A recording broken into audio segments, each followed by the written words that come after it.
Hello, everyone. I'm here to explain to you all about the examinations and the promotion policies that's going to be implemented from classes 3 to 8 with effect from 2023-24. You know that the NEP was released in 2020. It's 3 years, and still we are not able to see anything concrete as such in terms of the curriculum. Of course, certain portions of the NEP has been added. For example, we are already doing the art integration and experiential learning, multiple assessments. A lot of things have been incorporated in our regular teaching, yes.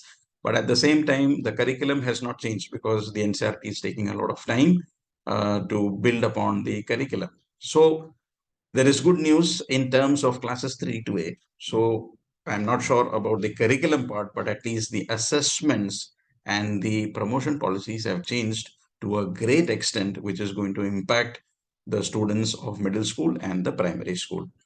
So since it is 2023-24 session and we are just a month away from the new academic session, this is going to be relevant for all educators who are teaching from classes 1 to 8, although they may not be teaching this. Actually, this session will be for classes 3 to 8, but 1 and 2 teachers can also join this session because it's going to be relevant for them in terms of the minimum learning outcomes that is expected, right? So on this note, I want to welcome all those who have joined for the session, and I hope I'm going to answer all the questions that are in the document, which was released by the Directorate of Education, right? So this, as per past practice, you know that the Right to Education Act says that every child has to complete class 8. That means elementary education has to be completed by every child. No child in India can remain uneducated or in terms of leaving school below 8. So no school can actually terminate, expel, or suspend any student from till class 8 for whatsoever reasons, right? For whatsoever reasons. So they cannot expel any student. So every student who is enrolled in a school need to complete the education. If you are not enrolled, then the child has to get admitted to the nearest school and continue the education till 8. So that was the Right to Education Act. Now, also the Right to Education Act also had a small clause in addition to this, that is the no detention policy. Now, the no detention policy we have been following for so many years, which has actually created a laid back approach among the students and to a certain extent the teachers, because they know that the students are anyway going to pass whatever happens. Okay, because as senior teachers, we can always say, this is boards and these marks are very important. When you go for an interview, they will see your certificates. And, there are various tactics by which we can pressurize them a little bit. But up to 8, that whatever happens, even if I get a single digit mark, I'm going to pass. I need not give the exams, I'll pass. So that's going to change. And I think that's a pretty good reason for the teachers of middle school and the primary school to, understand this document because it's so significant in terms of the teaching learning experience that's going to start next year. So to begin with, I directly jump on to the horse, as I would say, that is the exams. The most important aspect that is going to change for next year is the exams itself, the nature of the exams. So before we proceed with the webinar, one thing that we have to understand is this is specifically for classes 5 and 8, which means that still students of classes 3, 4, 6, and 7 cannot be detained. They cannot be detained for whatever reason. So the detention policy has been approved only for 2. Till now, there was no class. So this is something better than nothing. And as teachers, I think we should strive that nobody remains behind on classes because ultimately, just like a doctor wants to treat every patient, I think it's our aim. And we should pray that all our students are going to the next class.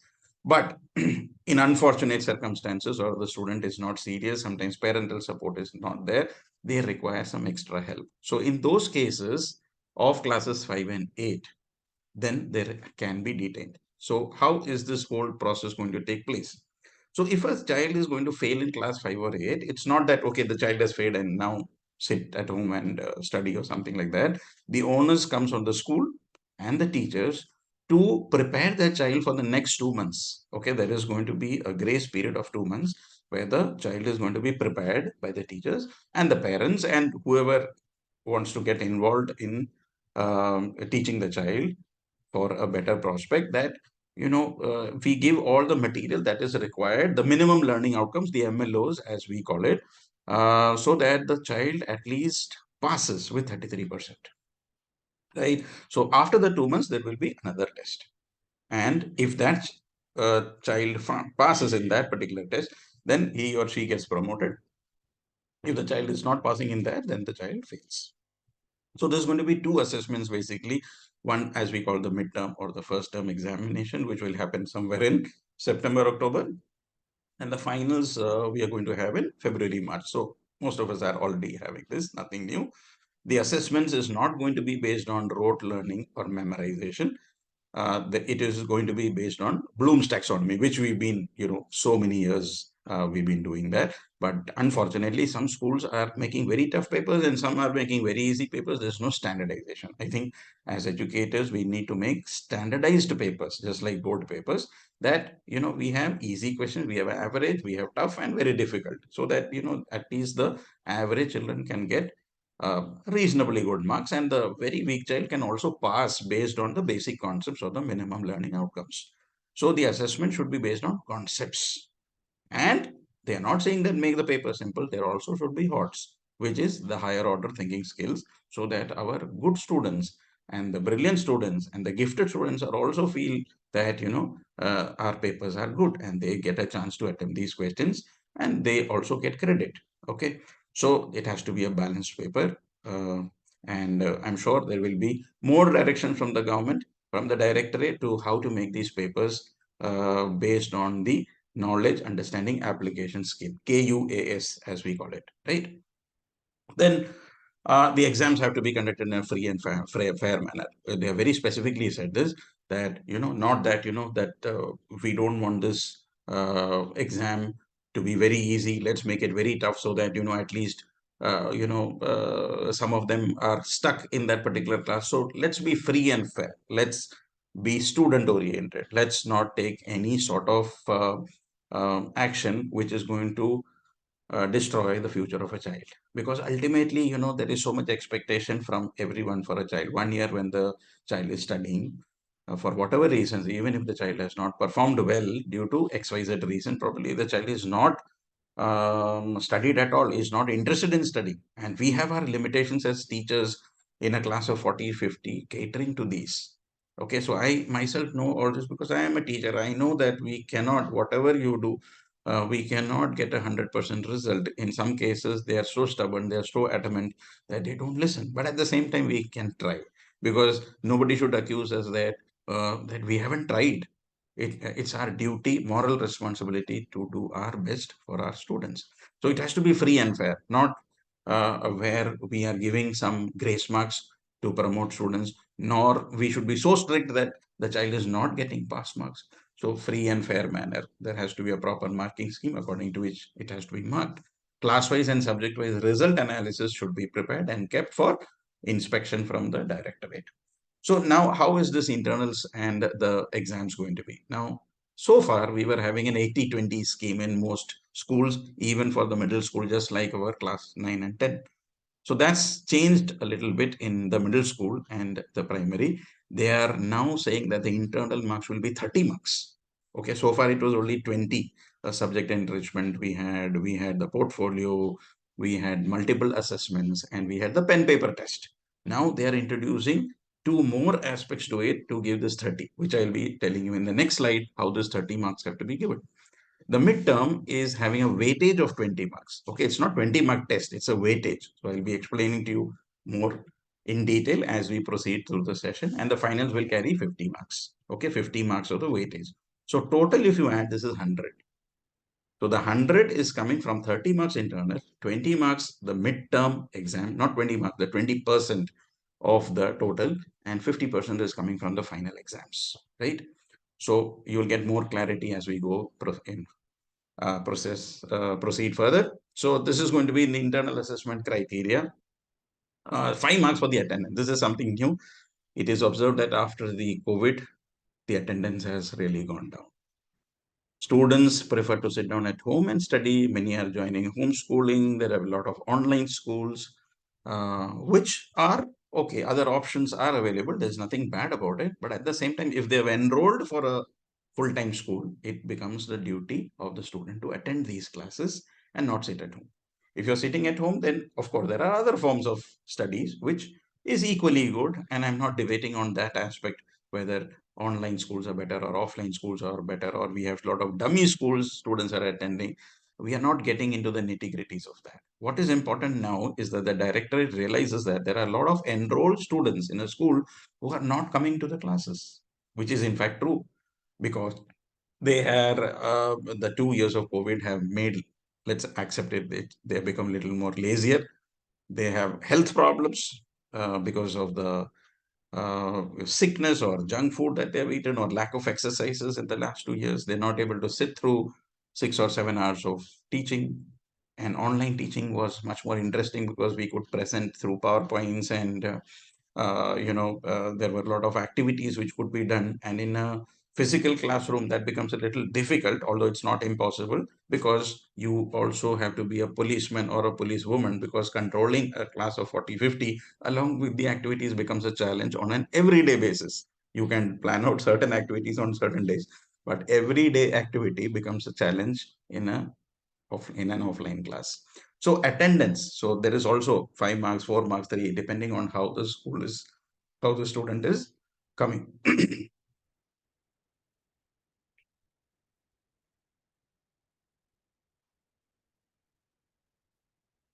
Then we have,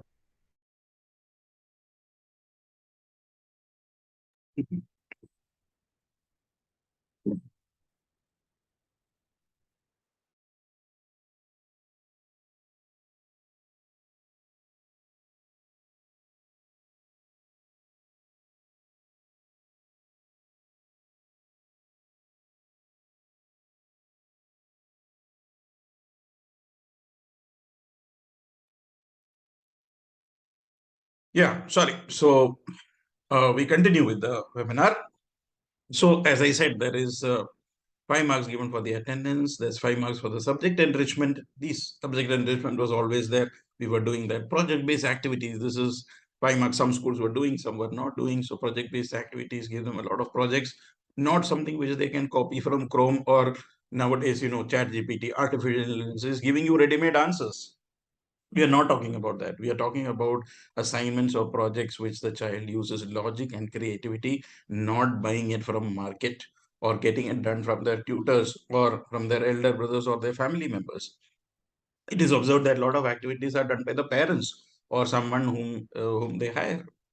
So that's not the case. That should not be the case. It should be something which is prepared by the students based on the understanding of the chapter which you have taught them in the class. Portfolio. This is the most important thing of the child has to maintain, and it's actually a collection of the homework that you give, the classwork that you give, the assignments, the tests that you have taken, the sample work, exemplary work of the student is put in this profile or this portfolio, and anybody who looks at the portfolio will know that this child has done this much work in that particular academic year. And of course, the multiple assessments, you can plan out for quiz or crosswords, you can have a dialogue, you can have some form of interaction, drama, role play. Infinite possibilities exist in multiple assessment, except for pen paper test. Don't go for a pen paper test because that comes under periodic test 5. Multiple test can be any form of debate, any form of participation in the class, any form of presentation. It can be multiple ways of expressions by the student. So don't restrict yourself to only pen paper. That comes under periodic. Multiple assessments can be. So 30 marks, 5 marks attendance, 5 marks subject enrichment, 5 marks project based activities, 5 portfolio, 5 multiple assessment, and 5 periodic tests. So that's 30 marks out of 100 as the internal assessments. So going further, what are the components? Now we come to the components of the exam. So for classes 3 to 5, now I'm talking about the primary classes 3 to 5, it's the midterm or the final exams, both midterm and final exams will be 50 marks each. The duration is going to be 2 hours. Duration is really 2 hours. This 50 is going to be divided into 3 parts. The first is CBQs, that is the competency based questions, which CBSE is emphasizing a lot. Competency based questions. or in the form of either MCQ. It can be case-based questions. Okay, you're giving a situation and there on the basis of that situation ask some questions and it can be source-based questions also, right? The objective part is 10 marks. So objective could be fill in the blanks, it could be match the following, it could be 1 mark questions where there is a direct answer to a particular question. So objective is basically anything which can be done without much calculation or without much thinking, something which are facts, something which is part of their knowledge as part of the curriculum which they have studied or what you have taught in the class. Then 20 marks is the short answer and long answer question where they'll frame their sentences and write in 50 words, 100 words, whatever it is. So the 50 marks, again, I'm repeating, is divided into 3, 20, 10, and 20, where the 20 is the CBQs, 10 marks is the objective, and 10 marks is the short answer and long answer questions. Now we move on to the middle school, that is classes 6 to 8. The middle school 6 to 8 exams will be of 60 marks. Okay, that was 50, 3 to 5, and 6 to 8 is 60. The duration of this exam will be 2.5 hours. Earlier one was 2 hours, now it is 2.5, right? So half an hour extra here because also the marks are increasing. The division of the 60 now again into 3 parts, but not 20, 10, and 20 as previous. Here it's going to be 24, 12, 24. Okay, so 24 marks of CBQs, 12 marks objective, and 24 marks short answer, long answer. So this is how the both exams mid and final pattern has to be prepared. Syllabus of the first term and syllabus of the final. Now, what should be the syllabus? Now, in terms of syllabus, they are very specific that for classes 3 to 5, whatever is term 1 syllabus, you teach that, they give an exam, that's it. The second term syllabus is taught after the first term, only that has to be assessed in the finals. So in the finals, the full book is not going to come for classes 3 to 5.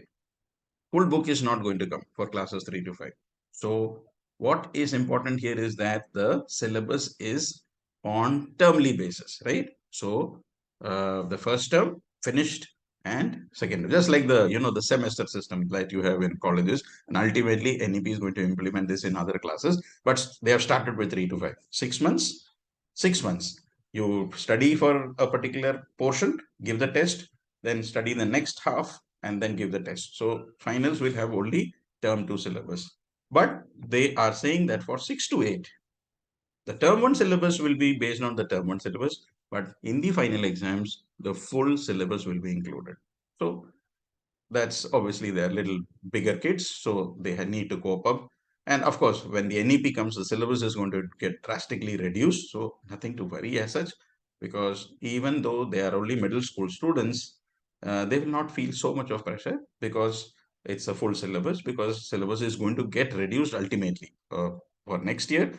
For classes 6 to 8, the exact curriculum, whether we are continuing with the same curriculum or it's going to be changed from 2024 onwards. Right now, there are hardly any changes. In class 9 and 10, we have already got the direction that is the reduced syllabus as per the COVID protocols. So we are already doing only 66%, 33% was deleted during the COVID times, and that is going to continue. It was there in 2023 and is going to continue till the 2024 this. And after 2024, they'll take a decision on the new books being introduced and so on.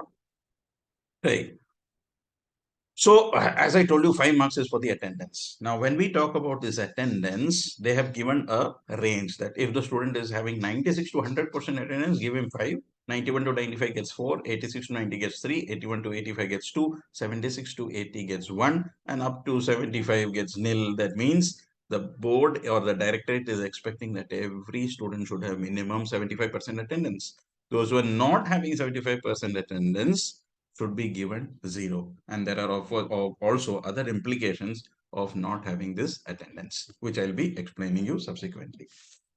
Subject enrichment is 5 marks. You are already aware of what subject enrichment is. Any activity which leads to experiential learning, discovering new ideas, of creativity, of sharing, of enhancing their knowledge that they have gained is subject enrichment. How they are applying the concepts learned into real life is subject enrichment. So this is 5 marks. So you will have to have, as I said, in maths and science, there are a lot of lab activities which can be done. But in other subjects, I'm sure there will be other activities which can be done in variety of ways, like exhibitions. You can have a quiz, you can have posters, you can have community service, you can have a notice board preparation. There are lots of other things that can be done through drama, role plays, and special assemblies. That depends on the creativity of the teacher, and you can also involve the students and get ideas from them as well on what can be done as subject enrichment to enhance the knowledge of the subject that they are studying. Then we have the project-based activities, which are again 5 marks. So what is a project-based? As I told you, it should not be something which can be copied from anywhere. It should be something which is original, where the student gets the chance to enhance his knowledge by thinking about what he has studied and how he can apply it in real life. So it is to be focused. There has to be a target. It should not be very general, which can be done by artificial intelligence. It should be based on your personal research, right? Problem solving or some project that you are giving from your subject needs to be something which the child thinks on his or her own. Their thoughts, their feelings, their emotions have to come in that, not something which is copied from the internet, right? So the whole purpose is that. Then we have the next, that is the portfolio. As I told you, it is something which is a collection of the exemplary work of the student, which the student has performed throughout the year. So it should not be the traditional pen paper test. It should be, there should be no writing test in this. The portfolio should only have a collection of what they are normally doing, right? You're already giving them classwork, you're already giving them homework, you're already giving them activities and assignments, and all this, the collection of the good work that they have done should be collected as evidence, and that becomes our portfolio, right? And they have also given various ways by which the portfolio can be made. So if you're doing some program, click photographs, paste it there. If you're you can shoot the video of the child performing some activity. So all the performance records and documents need to be maintained by the teacher, and how the portfolio 5 marks, because we have to justify how these marks are being given, and documentation becomes an important part, because somebody can file an RTI and then it becomes a problem. And so far we didn't have a problem because everybody was passed, nobody will complain.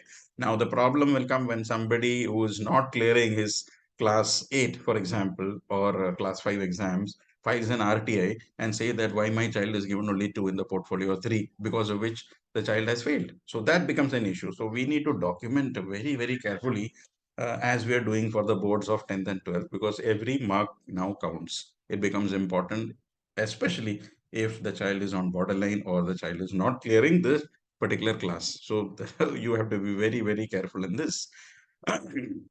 Then we have the multiple assessment, device strategies by which you can collect information about the child in terms of the multiple assessments on based on quiz or crosswords or maps, or listening and speaking skills that they do in the languages is a classic example of multiple assessment. So you can be very flexible in this. It's nothing very rigid that you have to do this multiple assessment.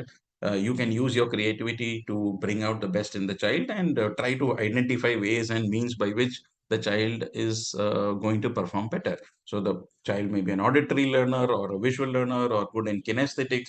So the child can perform in various ways by which the multiple assessment can be done, provided he gives an output of understanding of the topic that we are trying to discuss. Then, of course, the traditional pen paper test, no need to discuss this because everybody knows how to prepare the test paper and how to mark the assessments and all. That is 5. And the external, I already explained that it's going to be a 60-mark exam for classes 6 to 8 and a 50-mark exam for classes 3 to 5. Then there is emphasis on the co-scholastic areas as well. Co-scholastic areas has now being going to be on the basis of a 3-point scale. Now, earlier we used to have a 9-point scale, if you remember, A1, A2, B1, B2, like that. We used to have the 9-point scale. That is now going to change to a 3-point scale. That is only ABC. Okay, that's also very significant. I'll tell you why in the next slide. Now, the 3-point scale is only ABC. Nobody gets a D or E or, that those so-called bad grades anymore. It's only ABC. And what are the co-scholastic areas that the schools need to focus or the teachers need to focus? First of all is the physical education, yoga, that is the health and well-being. After COVID, people have realized that health is wealth. Health is the most important thing that God can give you, right? So everything else is secondary. So health is more important, and we have to give our 100% emphasis on this more than anything else. So our physical education periods, our PT periods, our sports, all this becomes very, very important. Yoga becomes very important. Some schools have already started yoga in the previous years. Some are going to start this yoga, and that also is going to become part and parcel of the curriculum because it enhances our body and it heals our body. And we have to be aware of our body and we need to maintain it such that it is free of sickness and disease. So, physical education. Then we have work education or SUPW. How SUPW has disappeared in the past years is a mystery. Okay, because SUPW used to be very good classes where you learned so many skills, but then somebody branded it as some useful periods wasted, and that was the end of SUPW. And slowly now they're going to reintroduce this where the children are going to be taught some skill. Is important because NEP also talks about the bagless days where they have to be trained in basic skills of it could be plumbing, it could be simple electrician jobs, simple wiring, it could be farming. There are so many things which a child needs to learn on a day-to-day basis. So that's very important that we have some work education where life skills are taught to the kids, where basic skills can be applied in their real lives as well, not only when they're kids, but also in their adulthood. Art and craft education, which again was only for the primary, needs to come to at least the middle school where we have very good artists, but the nothing happens in school anymore. It may be a period, but nobody takes it seriously, and therefore the emphasis on art education. So these are the co-scholastic areas which are going to be emphasized: physical education, work education, and the art and craft, right? And this ABC that they have given is very significant. The reason being, what is this ABC? Of course, let me finish the social and emotional skills also. After COVID, things have changed dramatically. It's like post COVID and before COVID. Things have changed. Everything, education itself has changed. Everything, a work culture has changed. The ethics have changed. Integrity of institutions have changed. You see a lot of people who have devoting to physiotherapy, psychotherapy, and lot of inner healing processes are going on because they went through a lot of difficulty during the COVID times. Because someone or the other in our families got affected by this. I myself got affected with COVID, and so might you and some relative of yours. And we realized that what is important at this point of time is maintaining our emotional well-being. Of course, our health is important and emotional well-being. We see so many kids who got disoriented, discouraged, or helpless seeing a family member sick. And also now when they're getting back to school, they're finding it so difficult to cope up with the academic curriculum because of the loss of learning which has happened in 2 years. Although we tried our best in making them learn, access to mobile and internet, they were playing games, some of them, when we were teaching. And unfortunately, the good ones, of course, they did, but unfortunately those who neglected are paying a price. And now when they're coming back to school, they're not able to cope up with the pace of the studies. So what is happening is they'll try to disturb you, they'll try to disturb the other students, and because they're not able to understand, they're not able to comprehend what's going on in class. So the only solution is, I'm not able to understand, so let's make a halagulla and or create a situation where nobody understands. That's happening in many schools. So social and emotional skills are very important. How to interact with people. People are not talking. Most of the people are now just chatting in that I don't know what language, that WhatsApp language where the spellings are not even correct. And when you talk to them in person, they hardly have any words. They are not able to speak in front of a camera. They are not able to speak one to one with a person. It's only hello, hi, and then loss of words. They are just simply used to chatting. They're not able to speak on a podium. They're not able to speak in a classroom. They're not able to answer questions in a classroom. So emotional skills need to be emphasized. We have to teach them to become tolerant. to people around, to accept mistakes, to become optimistic, to become mindful of situation, not be biased to people on the basis of caste, creed, religion, or sex, give equal opportunities to all. So these are some values which will go into these. And I think this is a beautiful thing which the directorate has emphasized to build peace and to have an engagement, a civic engagement and compassion to people around you, to build empathy, to build a better society. And who better than that than to entrust this job to teachers? Because ultimately we are teaching 40, 50 kids in a year over a period of our teaching career of 25, 30, 35 years. We are teaching thousands of kids. And if each teacher is able to influence 1,000 kids, imagine the thousands of teachers can influence crores of kids, and that's when our nation is going to grow. And that's how when our nation will empathize with each other, tolerance, whether in terms of a society where everyone respects each other. That's important. So I think the great onus is on ours. We are going to do it in small. Many people are discouraged. What, sir, this problem, that problem. Everybody has problems, and we are not going to get bogged down by that, but we are going to play our small part. If everybody decides to play their small part, then the world will become a better place, and we will feel that there a lot of good people are going to support you in whatever you do. As long as you're doing good things, nobody can touch you, nobody can do anything wrong to you, right? So it's important that we spread our goodness. It is important that we do good to our kids, because the basic existence of a teacher should be the students are our priority. So this is very, very important. And how are we going to grade this? Very beautiful. A, outstanding. B, very good. C is good. Right? There is no very poor. There is no average. So everybody, every human being is good at heart. And if suppose they are not, due to circumstances, it becomes our moral duty to explain to them and to get them into this category of C, from C to B, and from B to A. Right? So only three, A, B, and C we can give. And earlier we used to give E grade and F grade and all that. If the student is uncontrollable in class now and they're not doing any work, so now the least that we can give is C, right? And if they are not, as I said, we will try to bring it up. And all this has to be documented on the basis of how they are performing, their attendance, because they are saying that at any point of time, these documents can be verified. Because up to 8th, so far, the teachers and the students didn't go through any verification process. It was only the class 10 and 12 teachers who had to maintain these documents.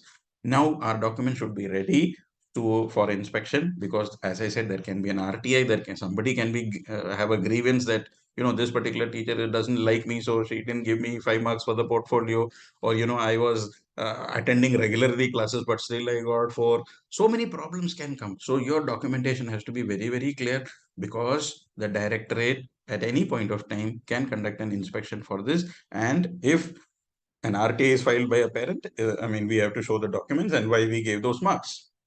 So the promotion guidelines now. So the passing criteria at the end of the year, the student should get 33% marks in all subjects. Even if he doesn't get 33% marks in one subject, he will not be considered for passing. This is, I'm talking about class 5 and class 8, 33%. And, since 30 marks is internal, some schools have this tendency to give very high marks in the internal. So 30, okay, out of 30, let me give them 29 or even 30. Let's assume the school has given 30 and you think that only 3 more marks are required for the students to pass. No, that's incorrect, because the directorate has made this very specific 8.1.2 rule saying that promotion is subject to the condition that a minimum of 25% must be scored in the midterm exam plus the annual exam. That means 30 is the internal, whatever you score good, but minimum of 25%. That means out of 70, the child has to score 18 marks. So with 1 mark or 5 mark or 10 marks, the child cannot be promoted. Even if you got 30, let's say you got 10 out of the remaining 70, 30 plus 10, 40. Okay, technically you are getting 40%, that is about 33%. But the child is not going to pass. The reason being, they are saying that promotion to the next class is going to be subject to a condition that the child gets minimum of 18 marks out of 70 which is actually 25% marks. So this is a very, very important clause that has come in. Also, when we are considering this, they are saying that, okay, on the basis of some compassionate grounds, grace marks can be given. But again, the grace marks cannot exceed 10, and that also not more than 5 in any subject. So if somebody is, let's say, getting 13 marks, the 13 can be made into 18. But somebody is getting 10, 10 cannot be made into 18, right? So they're very clear that a grace mark of maximum 10 marks shall be awarded to a student to get 33. But you cannot exceed this 10. 10 is the golden number, I would say, in this, that you can give maximum 10, and that also not more than 5 subjects in any subject. Okay, so 8.1.4 rule says, provided he does not require more than 5 marks in one subject to come up to the minimum required of 33%. So I hope that is clear. And same way for the passing criteria of 8th, we have 30 marks internals. So out of the 30, they are going to get very good marks in that. Again, the minimum score of 25% need to be attained out of the annual exams, that is 13 marks. Then he has to score that 25% minimum. Then only he is going to be promoted to the next class, right? So this is very important, that this 25% has to be scored in the pen paper test, which was not there earlier. Even in this particular year of class 10, they have relaxed this rule and said that it has to be aggregate of 33. Of course, they are having only 20% internal marks, but with the rules of internal assessment increased 20 to 30, we are talking about class 8 or 6 to 8, in fact, that whatever marks they get out of 30, that's fine. And when you add that to the pen paper test marks, that has to cross 33. That is one aspect.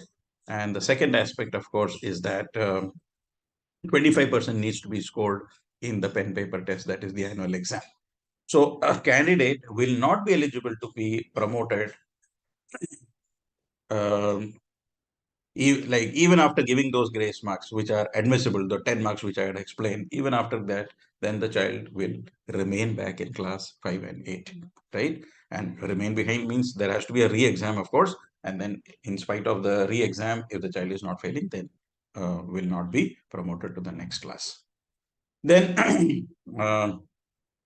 so here again, it's the same thing, that about the re-exam part, that a child who is appearing for the annual exams will be eligible to appear in all the failing subjects. Okay, it's not that there is a compartment in one subject or two. He can appear in all subjects within a period of 2 months. It cannot be extended beyond that, because there will be loss of learning for the student in the next. So next 2 months, he will be preparing at home, at school, whatever, with the combined collaboration of the school, the teachers and the management and the parents. Everyone will collaborate, try to make sure that the student is at least having the basic knowledge to clear the exam, and then he will give the re-exam. And if he clears, well and good, otherwise he'll have to repeat.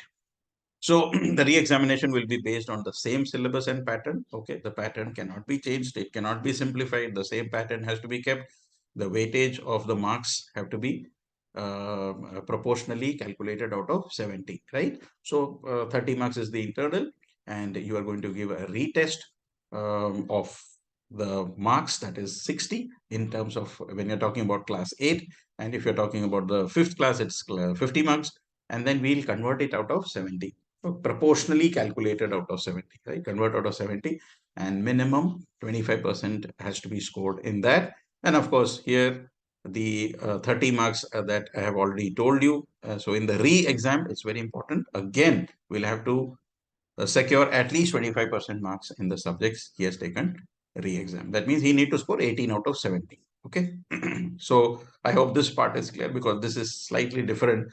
Internal assessment plus external, the internal assessment plus the exam is not 33. That is not the passing criteria. The passing criteria is 33% in all subjects, excluding the fact that it is not 30 plus 3. It is 30, whatever marks scored, plus minimum of 25% in the examinations. So that is the catch in this document, which needs to be explored in detail. So when we talk about essential repeat, when the student has been given the grace marks, he's not passing, then he is given a retest, he's not passing, then it has to be a essential repeat. The student has to repeat the class, and it is very specifically maintained in the document that if the student does not secure at least 25% marks in the subject in which he or she has taken the re-examination, and a minimum of 33 out of 100 does not appear in the re-exam, the child will be placed in the category of ER, that is essentially repeat.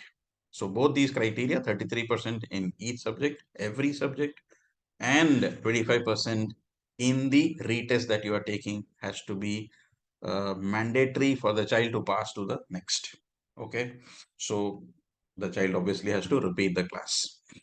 If a child is absent, right now up to class 8, there was no problem. A medical certificate was given and the child could go to the next class without any problem. But now there is problems. You have to give the exam at any cost because they are very crucial exams now, class 5 and 8. And they will be given a chance to reappear by the principal of the school or the head of the school to reappear on the production of documents on why the child was absent. And some people are participating in sports and other like national level sports and all, they are also given exemption besides this. Also, it's very important that the minimum criteria for giving an exam is 75%. If the child is getting below 75, that means it's somewhere 10% less, let's say 65 to 75, the principal will call for the documents, meet the parents and find out why the child was absent. And if he or she feels that the documents are valid and the reasons are valid, then the child will be able to give the re-exam. But if suppose, if it is even below that, below 65%, if it is 60 to 65, then the child has to be given this exam only after permission from the directorate, after recommendation from the head of the school. The school principal will recommend his case based on whatever the problems were, and then the directorate will consider it or may not consider it. That depends on them. And if it is below 60, the only chance is that the director of education has to approve. So that's going to be very difficult, as the parents will have to do a lot of pleading and a lot of documents and evidences have to be prepared in support of why the child was absent below 60%, because only the director of education is authorized to allow the child to give, otherwise there'll be a penalty and action against the school, right? So attendance is a very important criteria as per the new scheme. So on this note, I want to thank you all for your patience, and I hope that I have explained this document more or less in terms of the examination, in terms of the re-exam, in terms of essential repeat, the focus areas, the grading system, and the 30 marks internals, and the minimum criteria to pass. So hopefully you're going to have a very joyful and a good academic 2023-24, where each of us are inspired to do our best for our students. So on this note, I want to thank you all and wish you all the best for the next year. Thank you.